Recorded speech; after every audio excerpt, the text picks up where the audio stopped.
Salut les Vatosokos, j'espère que tout le monde va bien. On se retrouve pour une nouvelle vidéo. Cette fois-ci, l'avant-match du prochain match du Paris Saint-Germain, Bruges contre le Paris Saint-Germain. On se déplace à Bruges. Mais avant, on se déplace à Bruges, on se déplace en Belgique.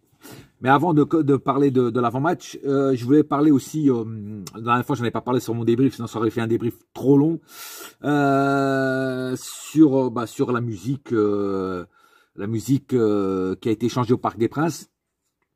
C'est-à-dire, évidemment, vous savez de quelle musique je parle, la musique de l'entrée des joueurs sur le terrain, qui est normalement la musique de Phil Collins. Hein, pour ceux qui ne savent pas qui est Phil Collins, je pense que tout le monde sait qui est Phil Collins, c'est un grand chanteur, il a fait d'énormes tubes. Et donc, ils ont changé, ils ont remplacé, ils ont mis Phil Collins à la poubelle et ils ont pris DJ Snake. Alors moi, je veux bien être moderne, je veux bien comprendre que les choses change, mais il y a quand même des trucs que tu n'as pas le droit de toucher. Je parle surtout de la musique. Alors moi, je suis quelqu'un de très moderne et toujours pour la modernité. Hein, je veux bien qu'on agrandisse le Parc des Princes parce qu'il faut qu'on se mette au niveau des autres stades et des autres équipes.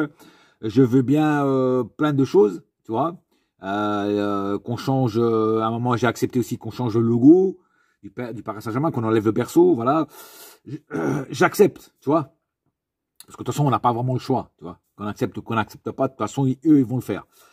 Mais là, quand même, c'est quand même un truc qui, pour moi, ne devrait pas changer. Bah, c'est la musique de la rentrée des joueurs sur le terrain. Et remplacer Phil Collins par DJ Snake. Alors, DJ Snake, moi, personnellement, j'aime pas ce qu'il fait. Je vous dis franchement, j'aime pas. Alors, je sais que c'est un grand supporter du Paris Saint-Germain, ça, il a tout mon respect sur ce point-là. Mais question musique, c'est pas ma tasse de thé. Voilà. Moi, mes DJ, c'est plutôt, tu vois, DJ hip-hop, DJ premier, DJ scratch, tout ça. Bon, pour ceux qui connaissent pas, je vais pas vous expliquer qui c'est des grands DJ de hip-hop. DJ Snake, c'est pas ma tasse de thé, c'est comme les autres DJ français là, voilà, c'est pas aussi ma tasse de thé. Après, remplacé par une musique, en plus, moi j'ai écouté la musique, franchement elle est dégueulasse. Franchement, elle est dégueulasse, la musique qu'ils ont mis de DJ Snake. Il faut pas se voiler la face, hein. Avec tout le respect que je lui dois, franchement, la musique, elle est dégueulasse. Et puis, on ne touche pas aux monuments. On ne touche pas à des monuments. Que ce soit en musique, que ce soit n'importe quoi. Tu vois ce que je veux dire? Voilà. Alors, pour moi, ça, tu vois, c'est des changements à la con. Voilà, c'est des changements à la con qui ne devraient pas être. Ça, c'est mon point de vue. Voilà, moi, je suis quelqu'un de très nostalgique, tu vois, à la base. Et j'adore les choses qui font partie du passé. Tu vois, il y en a qui non, il y en a qui ah non, le passé c'est passé, le futur c'est mieux. Mais le futur, il y a quoi dans le futur pour l'instant? Il n'y a pas grand-chose dans le futur. On ne sait pas ce qu'il y a dans le futur. Tu vois, parce qu'il ne s'est pas encore arrivé. Mais le passé, c'est quelque chose qui a déjà existé. Donc, automatiquement, quand tu es accroché à quelque chose que tu as eu toujours l'habitude de voir, bah, tu vois ce que je veux dire. Quand on t'enlève, ça fait mal. Tu vois ce que ça fait vraiment mal. Tu vois. Moi, je me rappelle, j'ai un exemple, par exemple, une discothèque qui était sur Dijon. Oui, parce que j'ai habité à Dijon. Hein. Une discothèque qui était sur Dijon qui s'appelle Le Chic. À l'époque, c'était la meilleure discothèque de l'époque, dans les années 90. Et c'était ma deuxième maison. J'étais tout le temps dans cette discothèque-là. Et la dernière fois que j'ai été en France, c'était en 2016. Je suis passé, je dis tiens, je vais aller voir qu'est-ce qu'il y a là, qu'est devenu cette discothèque. Et ben, à ma grande surprise, c'était devenu un Lidl. Donc, toi, ça m'a fait un choc. Ça m'a fait un choc mais, de fou. Tu vois, parce que c'est toute mon enfance qui était là-dedans. Tu vois ce que je veux dire? Alors là, pour la musique du Paris Saint-Germain, c'est à peu près pareil. Tu vois, tu as été habitué tout au long de ces années à cette musique-là, on te change pour un DJ Snake. Tu vois, ça fait mal quand même. Ça fait mal. Voilà. Donc, moi, personnellement, je ne suis pas pour le changement de musique. Voilà.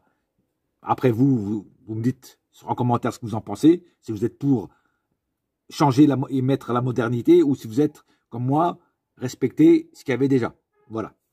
Maintenant, passons à l'avant-match de Bruges PSG. Donc, on se déplace chez les Belges une fois, une frite. Désolé, il fallait que je la fasse.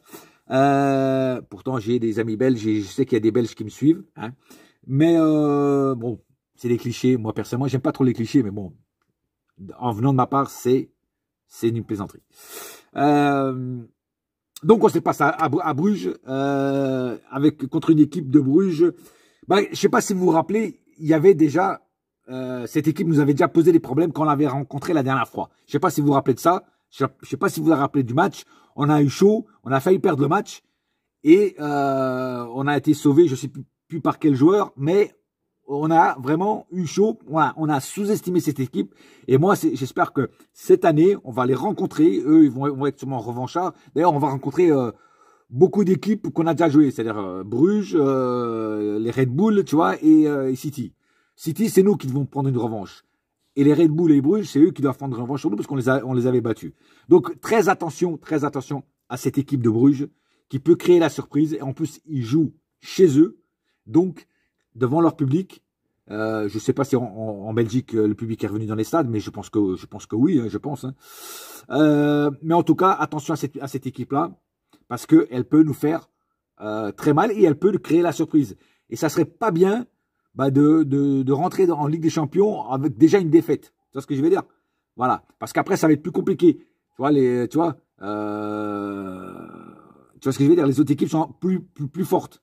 Tu vois, les Red Bull sont plus forts, tu vois ce que je veux dire? Mais City, j'en parle même pas. Tu vois ce que je veux dire? Donc, il faudra faire très attention à cette équipe. J'allais dire à cette petite équipe. Non, désolé, c'est pas une petite équipe. Déjà, il y a plus de petite équipe. C'est fini, ça. Ça, c'était avant, ça qu'on disait, ouais, ça, c'est une petite équipe, on va les manger. Non, ça, c'est terminé, il n'y a plus de petite équipe. S'ils sont en Ligue des Champions, c'est qu'ils ont été très forts dans leur championnat, ils ont fini ou premier ou deuxième. Donc, automatiquement, ils sont forts. Voilà. Et il ne faut pas les sous-estimer et les prendre très au sérieux. Et revenir de là-bas avec les 3 points et revenir surtout avec une victoire. Parce que à la fin des comptes, ça compte. C'est ce que je vais dire. Voilà. Donc, il faudra faire très attention à cette équipe de Bruges qui jouera pas pour des frites, pour un carnet de frites, hein, c'est le cas de dire. Et ils vont tout donner, ils vont tout faire. Hein. Alors, j'espère que nos joueurs seront en forme et j'espère que Pochettino va aligner une équipe, l'équipe A, tout simplement, parce que là, on rigole plus. Donc, j'espère voir Messi, Neymar, Mbappé, au milieu, alors, au milieu, je sais pas qui on va mettre, mais bon, j'espère voir Gay, qui est très bon en ce moment, Danilo, et pourquoi pas, vu que Verratti est blessé, un Wijnaldum, tu vois, par exemple. Ou un Herrera, qui est très en forme en ce moment, voilà, hein. J'aurais jamais cru le dire un jour de mettre Herrera, mais c'est vrai qu'en ce moment, il est en forme. Donc, il faut en profiter. Et puis, dans la défense classique, Marquinhos, Hakimi, Kipembe. Et du côté gauche, j'espère voir mon compatriote Nuno Mendes pour voir déjà ce qu'il va donner en Ligue des Champions et voir ce qui vaut, même si je sais déjà ce qu'il vaut. Voilà. Mais voir ce qu'il vaut surtout avec le Paris Saint-Germain, avec cette équipe, avec ses nouveaux collègues. Voilà. Et évidemment, dans les cages, Keylor Navas, hein, même si j'ai adoré Donnarumma, j'espère voir Keylor Navas. Après, c'est pas moi qui décide, ça sera Pochettino. De toute façon, que ce soit Keylor Navas ou Donnarumma, franchement, moi je suis rassuré, question tranquillité dans les cages, on va dire ça comme ça. Bon voilà, c'est tout pour l'instant. On se retrouve mercredi, parce que le match est mercredi soir.